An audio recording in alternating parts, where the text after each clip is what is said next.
नमस्कार, बहुत स्वागत है आप सभी का। मैं हूं सौरभ शर्मा और आप देख रहे हैं अब की बार किसकी सरकार।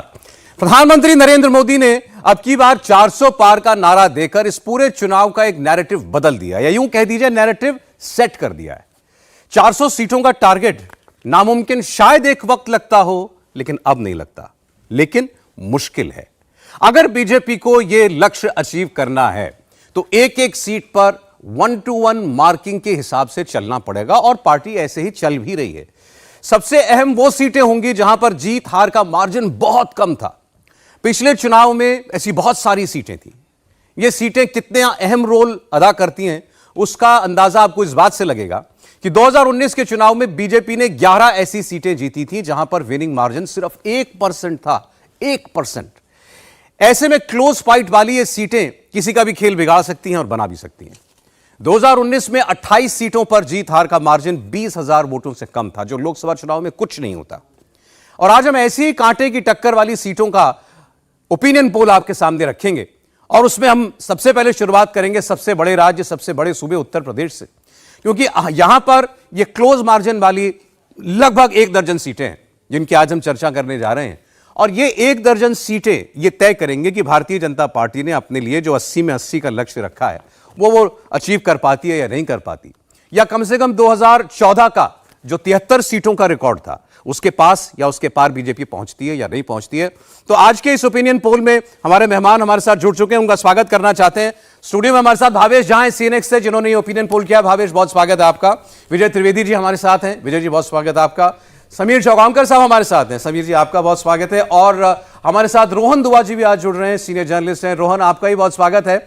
और रोहन को कई बार हम लोग क्या रोविंग एडिटर भी कहते हैं। एक बार ये पोस्ट ये विजय जी हमको बताएंगे होती है, जो लोग हमेशा केवल सड़क पर, हमेशा ग्राउंड पर रहते हैं। मेरा करियर ही रोविंग एडिटर वाला है। तो आपसे बेहतर कोई नहीं जानता है ग्राउंड पर क्या हो रहा होता है। तो इसीलिए आज हमको मदद मिलेगी हमारे सारे मेहमानों के एक्सपीरियंस से। तो मैं आप शुरुआत करूंगा उत्तर प्रदेश की कुछ सीटों के साथ। उत्तर प्रदेश में जैसा मैंने आपको बताया बहुत सारी सीटें थी, और मैं जब आपको मार्जिन बताऊंगा कि बीजेपी या सपा या अगर ऐसी कोई सीट निकलती है जो समाजवादी पार्टी ने या बसपा ने जीती हो 2019 में, तो मार्जिन इतने कम रहे हैं कि आप चौंक जाएंगे। मैं पहली सीट आपके सामने रखने जा रहा हूं, मछली शहर की सीट है। ग्राफिक आपके सामने आए उससे पहले आप जरा सोचिए, जब मैं कह रहा हूं कि बहुत नजदीकी मामला था, तो कितना नजदीकी हो सकता है। मछली शहर की सीट पर मार्जिन था 181 वोट। मछली शहर पर 181 वोटों का मार्जिन था केवल, जिसने हार और जीत तय की थी। वो 9 सीटें कौन सी हैं, एक बार मैं आपको दिखा देता हूं। यूपी की जिन 9 सीटों की चर्चा हम लोग करने जा रहे हैं, ये देखिए, मछली शहर की बात तो मैंने आपके सामने की। इसके अलावा मुजफ्फरनगर, सुल्तानपुर, मेरठ, कन्नौज की सीट भी क्लोज मार्जिन में भारतीय जनता पार्टी ने जीती थी। बलिया, श्रावस्ती, चंदौली, बदायूं, तो ये वो 9 सीटें हैं यूपी की जिनकी आज हम लोग बात करेंगे। और 20,000 वोटों से कम मार्जिन से जहां पर जीत हुई किसी पार्टी की, उन सीटों की हम लोग बात करने जा रहे हैं। मछली शहर का मैंने आपको मार्जिन बताया, एक नजर हम जरा उसकी डिटेल पर डाल लेते हैं कि किसको कितना वोट मिला था 2019 के अंदर, कौन जीता था, कौन हारा था। सिर्फ 181 वोट से भारतीय जनता पार्टी के बीपी सरोज ने यह सीट जीती थी। त्रिभुवन राम बसपा के उम्मीदवार उनके सामने हुआ करते थे। अब इस बार जो हमारा ओपिनियन पोल बता रहा है, सोचिए वो सीट जहां पर 200 से भी कम वोट का अंतर रहा था, भारतीय जनता पार्टी उस सीट पर आज ओपिनियन पोल कहता है 7% के मार्जिन से चुनाव जीत सकती है। अब अगर यूपी में कहीं कुछ माहौल है या कोई हवा है तो उस एक सीट से आपको पता चल जाएगा। अभी सामने कौन लड़ेगा, कौन उम्मीदवार है, यह तय नहीं है, लेकिन भावेश का ओपिनियन पोल बता रहा है जहां 1% से कम मार्जिन था या कुछ भी नहीं था मार्जिन, वहां 7% का मार्जिन क्रिएट हो रहा है इस बार। भावेश, सच्चा विजय जी कुछ कहना चाह रहे थे इस पर? मैं ये कह रहा हूं कि ये मछली शहर सीट ही एक ऐसी सीट है जो ओम प्रकाश राजभर को है ना किंग मेकर बनाती है बीजेपी के साथ। क्योंकि मछली शहर में उस वक्त 2019 में 15,000 वोट मिले थे ओम प्रकाश राजभर के कैंडिडेट को।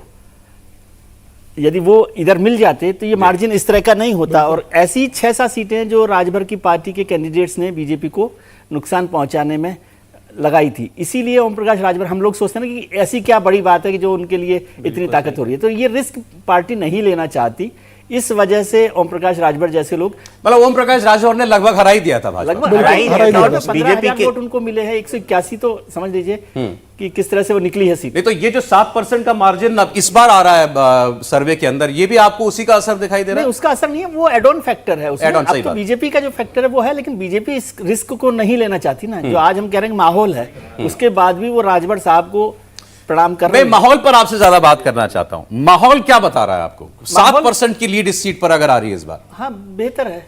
मुझे लगता है कि कोई ऐसी परेशानी वहां पर नहीं लगती है। उत्तर प्रदेश में तो अभी हमको देखना पड़ेगा कि माहौल कहां पर जाकर रोक सकता है किसी को, या किसी को बना सकता है। इतना ये मार्जिन सीटों को हम चर्चा करते रहेंगे, 9 सीटों को, लेकिन ये बदल सकती है ना नतीजे में। अच्छा, जब हम बात करें तो आज जरा इनके इर्द गिर्द की सीटें जो है उनकी भी हम लोग इसी बहाने बात कर रहे हैं, या उस क्षेत्र की कम से कम हम लोग बात कर लें तो मदद मिलेगी। भावेश, 181 वोट से 7% का गैप बीजेपी ला रही है।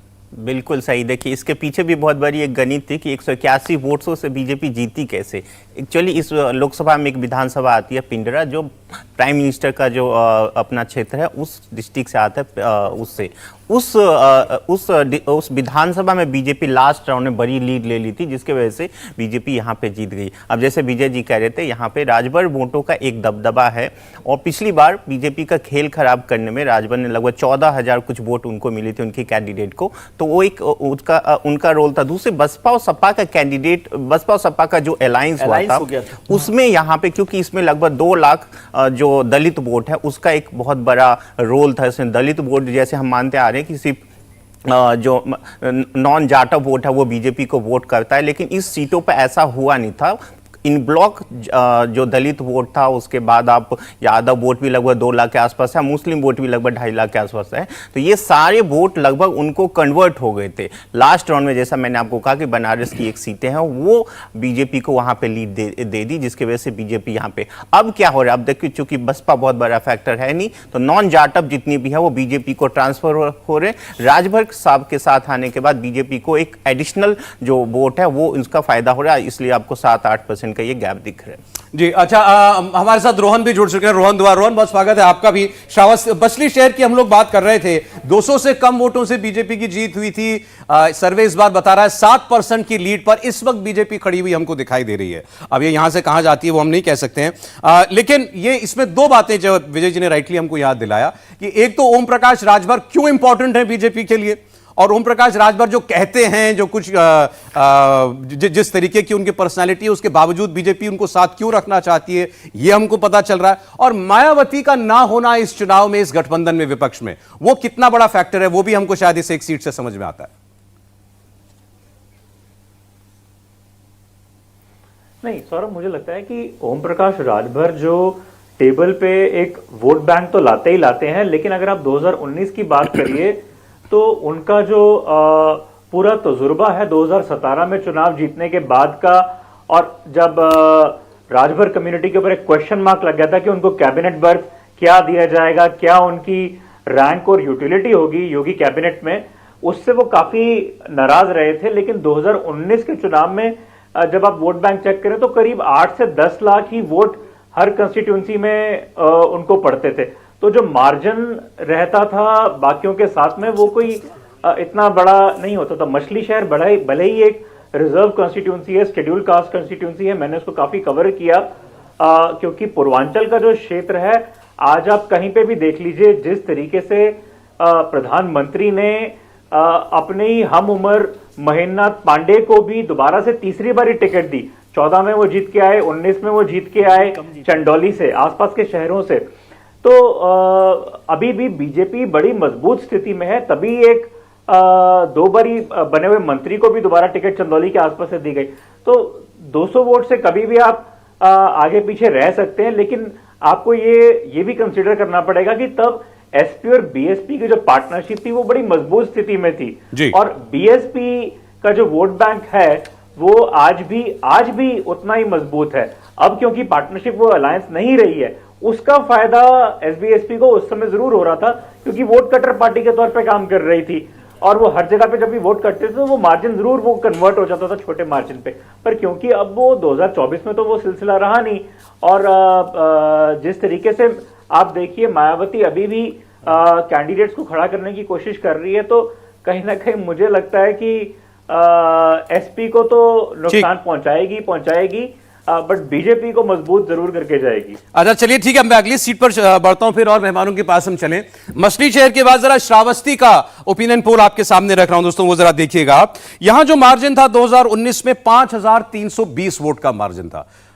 5000 का मार्जिन लोकसभा में कुछ मार्जिन नहीं होता। राम शिरोमणि वर्मा यहां से जीते थे, बसपा के ददन मिश्रा बीजेपी के उनके सामने, तो उनको हराया था। और इस बार आप देखिए जरा कि मार्जिन जो है वो कहां जा रहा है। 7% की लीड यहां पर हमें एक बार फिर बीजेपी यहां पर खड़ी हुई दिखाई दे रही है। मछली शहर के बाद श्रावस्ती में भी एक बार फिर 7% की लीड के साथ बीजेपी खड़ी हुई दिखाई दे रही है हमको। फिर वही बात जो मेजर चीज दिखाई देती है, बहुजन समाज पार्टी का बीएसपी का जो फैक्टर है वो क्यों इतना इंपॉर्टेंट है, और कांग्रेस पार्टी क्यों इतनी प्रयास में लगी है, इतनी कोशिश में लगी है कि किसी भी तरीके से मायावती के साथ कोई अंडरस्टैंडिंग उसकी बन जाए। हालांकि अब इस बात में अब इसकी बहुत ज्यादा गुंजाइश हो ऐसा लगता नहीं है, लेकिन फिर भी बीएसपी उत्तर प्रदेश के अंदर एक फैक्टर थी, है, और शायद आने वाले कुछ वक्त तक रहेगी भी। इस इलेक्शन में यह बात आपको साफ दिखाई दे रही है। 5000 के मार्जिन से 7% वोट की लीड पर जाती हुई दिखाई दे रही है बीजेपी। देखिए, मुझे लगता है भारतीय जनता पार्टी उत्तर प्रदेश में मजबूत होने के बाद भी इस बात को जानती है भारतीय जनता पार्टी की जो छोटे छोटे दल है उनका 2 से 3% का वोट बैंक जो है भारतीय जनता पार्टी को सीट जो कोई अगर हारने वाली होगी तो वो सुरक्षित कर देता है। और यही कारण है कि ओम प्रकाश राजभर को भारतीय जनता पार्टी ने जोड़ा हुआ है, अपना दल के अनुप्रिया पटेल को जोड़कर रखा हुआ है भारतीय जनता पार्टी ने। यह बताता है कि भारतीय जनता पार्टी रिस्क नहीं लेना चाहती कि जहां 2005 या 10,000 से हारने की संभावना होगी वहां भारतीय जनता पार्टी मजबूत होना चाहती है। और मुझे लग रहा है यही एक कारण रहा है कि भारतीय जनता पार्टी ने सभी छोटे दलों को अपने साथ जोड़ने का काम किया। इस बार भारतीय जनता पार्टी को एक बड़ा बेनिफिट ये होने जा रहा है कि इस बार बसपा का और समाजवादी पार्टी का गठबंधन नहीं है। दोनों का गठबंधन होने के कारण खासतौर से इस बार बहुजन समाज पार्टी चुन कर ऐसे उम्मीदवार उतार रही है जो समाजवादी पार्टी को नुकसान करे। इस बार बहुजन पार्टी का ध्यान सीटें जीतने पर नहीं है, मायावती का पूरा ध्यान यह है कि किस तरीके से मैं समाजवादी पार्टी और कांग्रेस को डैमेज कर सकूं, उनके कैंडिडेट को हरा सकूं।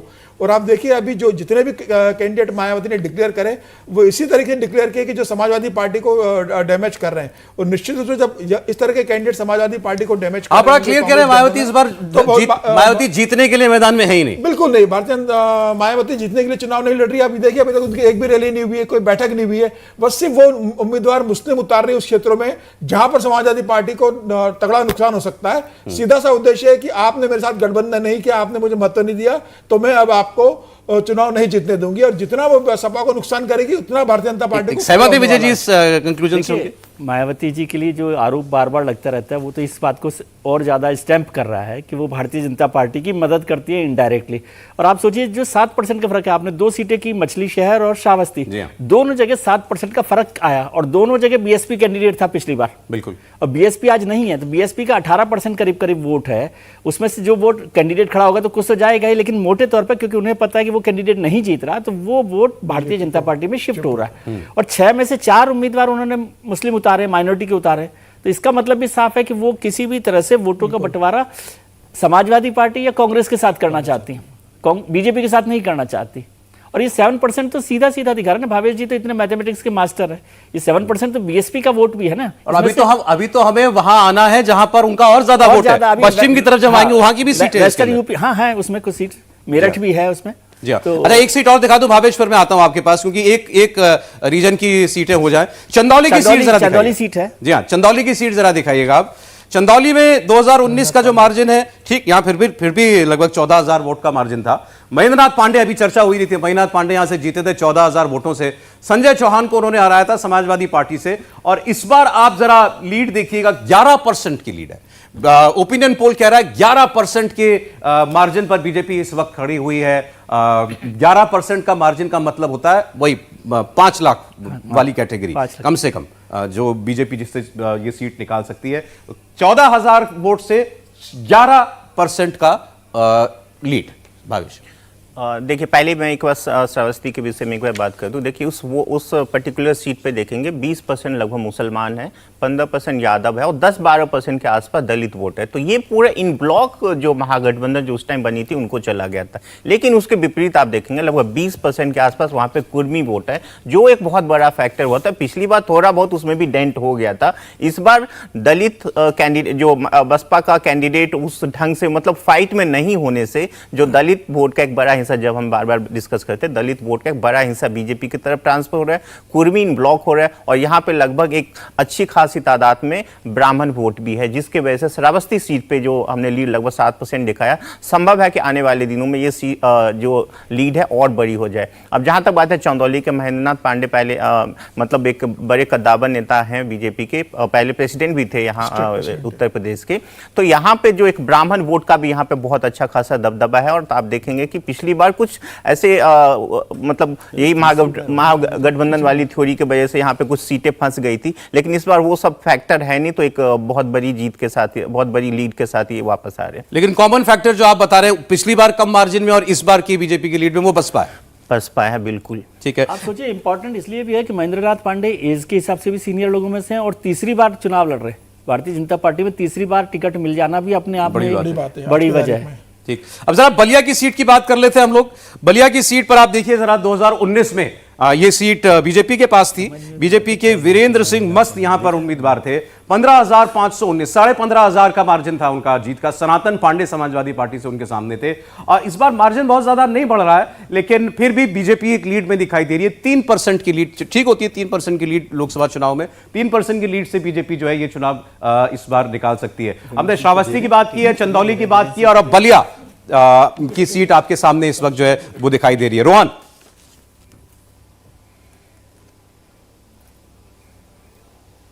सौरभ, बलिया की जो सीट है ना, आप जो परसेंटेज की बात करें, मैं आपको ये बता दूं कि 2014 और 19 के बीच में जब प्रधानमंत्री ने उज्ज्वला योजना लॉन्च करी थी, तो उसका लॉन्च बलिया से हुआ था। बलिया जो गढ़ है ना, अगर उज्ज्वला योजना की मैं बात करूं, जो गैस कनेक्शन से कुकिंग गैस की बात करते हैं हम लोग, की भारतीय महिला को किस तरीके से सशक्त किया भारतीय जनता पार्टी की स्कीमों ने, तो वो बलिया में आके लॉन्च हुई थी वो स्कीम। और बलिया आज की डेट में वीरेंद्र सिंह मस्त हो या आज कोई भी आप कैंडिडेट उतार दीजिए, लेकिन वो भाजपा का गढ़ बन चुका है। आपको ये भी बता दूं कि बलिया को बागी बलिया के नाम से कहलाया जाता है, क्योंकि वहां पे 1857 की क्रांति के हीरो मंगल पांडे मौजूद थे, जिसके ऊपर फिल्म भी बनी। मंगल पांडे का जो परिवार है, जब मैं खुद वहां पे मिलने गया उनसे, तो परिवार ने खड़े होकर ये बोल दिया कि बिजली नहीं आती थी, कुकिंग गैस तो चलो उज्ज्वला योजना लॉन्च हुई। तो मैं बड़ा आश्चर्य भी रहूंगा कि अगर बलिया से ही भाजपा मजबूत ना हो, तो ये तो एक पूर्वांचल का बनारस और जौनपुर और गाजीपुर के बाद में एक बहुत बड़ा गढ़ है। आप समझ लीजिए कि जहां पे भाजपा ने अपनी जीत का पर्चा हासिल करने के लिए पूरा योजना को लॉन्च कर दिया। तो 2014 और 19 से अगर और भी भारी बहुमत में यहां से जीत हासिल करती है, तो मुझे कोई आश्चर्य नहीं होगा, क्योंकि जिस तरीके से योजनाएं प्रधानमंत्री ने खुद बलिया को जाके चूज किया, पूर्वांचल के इस प्रदेश को, उज्ज्वला योजना को, पहली जो 10 महिलाएं थी उनको वहीं से उन गांवों से चूज किया था 2019 के चुनाव से पहले, 2017 में सॉरी, जब स्कीम लॉन्च हुई, तो उसका मुनाफा उनको वहां पे 19 तक मिला। तो मैं बड़ा आश्चर्य नहीं होऊंगा कि वहां से दोबारा से एक फिर से बहुमत में आती है पार्टी। क्यों बलिया क्यों इंपॉर्टेंट है? देखिए, बलिया एक तो मंगल पांडे को रोहन जी ने याद किया, तो दूसरे बागी वहां पर हिंदुस्तान के, आजाद हिंदुस्तान के चंद्रशेखर का शहर है वो। और मैं उस वक्त भी वहां पर गया जब वो प्रधानमंत्री रहे, उसके बाद भी गया। और चंद्रशेखर के प्रधानमंत्री होने और लंबे समय तक उस कॉन्स्टिट्यूंसी को रिप्रेजेंट करने के बाद भी वो बहुत अंडर डेवलप्ड कॉन्स्टिट्यूंसी है बलिया। मतलब वहाँ का एक मिजाज अलग है बागी होने का, लेकिन वो डेवलप नहीं हुई। और चंद्रशेखर जी दिल्ली में बैठकर और भौंसी में बैठकर वो करते रहे, और इसके बाद भारतीय जनता पार्टी को वहाँ पे जगह मिली। समाजवादी पार्टी का वहाँ पर बड़ा गढ़ है वो। मुलायम सिंह जी ने भी उसको बहुत एक नर्चर किया है। और एक भारतीय जनता पार्टी के एक बड़े नेता जो अब तो मंत्री भी हो गए, वो सबसे पहले टिकट समाजवादी पार्टी से बलिया से लेने वाले थे। राजपूतों की वो कॉन्स्टिट्यूंसी है। हालांकि मुझे नहीं पता इस बार वीरेंद्र सिंह साहब को टिकट मिल रहा है कि नहीं मिल रहा, बहुत कम संभावना है कि उनको टिकट मिले, लेकिन ये भारतीय जनता पार्टी सीट निकाल सकती है वहां पर। वहां से भारतीय जनता पार्टी के पूर्व एमएलए सुरेंद्र सिंह भी बहुत विरोध कर रहे हैं मस्त का टिकट देने के लिए। नीरज शेखर का भी नाम चल रहा है, हालांकि भारतीय जनता पार्टी ने उम्मीदवार घोषित नहीं किया इस सीट से। खबर आ रही है कि नीरज शेखर को भी चंद्रशेखर के बेटे को टिकट दिया जा सकता है। वीरेंद्र सिंह का बहुत विरोध हो रहा है, तो एक दो एमएलए है जो पुराने वो विरोध कर रहे हैं कि भाई हम चुनाव लड़ेंगे अगर वीरेंद्र सिंह मस्त को टिकट दिया गया, टिकट मिलना। तो इस बार वीरेंद्र सिंह की स्थिति बहुत अच्छी नहीं है फिलहाल। जी, आप जो ये मार्जिन निकालते हैं अभी, क्योंकि कई ज्यादातर सीटों पर तो अभी कैंडिडेट नहीं है जो हमने दिखाई है, उनमें उम्मीदवार कितना बड़ा फैक्टर है? देखिए उम्मीदवार अभी तक जो हमारे पास अवेलेबल कैंडिडेट जो ऑलरेडी अनाउंस होते हैं उनको फैक्टर मानते हैं, जो नहीं होते उनके बैकग्राउंड जो 2-3 पिछले लोकसभा चुनाव में जो कैंडिडेट होते हैं उसको हम लोग फैक्टर करके करते हैं। दूसरा, अब पूरे उत्तर प्रदेश या पूरे नॉर्थ में खासकर एक कैंडिडेट बहुत ज़्यादा इंपॉर्टेंट है नहीं, जो भी वोट मिला वो प्राइम मिनिस्टर मोदी के नाम पे। ये इस पर्टिकुलर सीट पे आप देखेंगे जैसे कि विजय जी ने और समीर जी ने भी कहा कि वीरेंद्र सिंह जी के खिलाफ एक ऑर्गेनाइजेशन लेवल पे भी एक बहुत बड़ा असंतोष है। दूसरा, एक एज के वजह से शायद इनको टिकट की वजह से भी दिक्कत है, इसलिए आप देखें बहुत 2-3% का ही मार्जिन दिख रहा है यहाँ पे। लेकिन बीजेपी के लिए एक सेफ सीट है, बहुत ज़्यादा मुश्किल होना नहीं चाहिए। जैसे रोहने का जो वहाँ पे एक जो उज्ज्वला योजना का है बहुत अच्छा खासा इम्प्लीमेंटेशन हुआ है, तो उसमें बहुत ज़्यादा प्रॉब्लम है नहीं कि बीजेपी ये सीट मुश्किल में आए। कैंडिडेट को मुझे लगा कि शायद नीरज शेखर जी को यहाँ पे शायद नीरज शेखर जी को यहाँ पे टिकट देने वाले बीजेपी, वो एक बड़ा वो रहा है हिस्सेदार, बिल्कुल वो एक अच्छे कैंडिडेट माने जाते हैं और यदि उनको कैंडिडेट तो बीजेपी के लिए एक बड़ी अपॉर्चुनिटी, बड़ी जीत मिल सकती है। अच्छा, तो ये केवल इत्तेफाक ही है ना कि आपने आज जितनी क्लोज फाइट वाली सीटें दी हैं वो सारी बीजेपी को जा रही हैं? अब क्या उत्तर प्रदेश में तो ठीक है।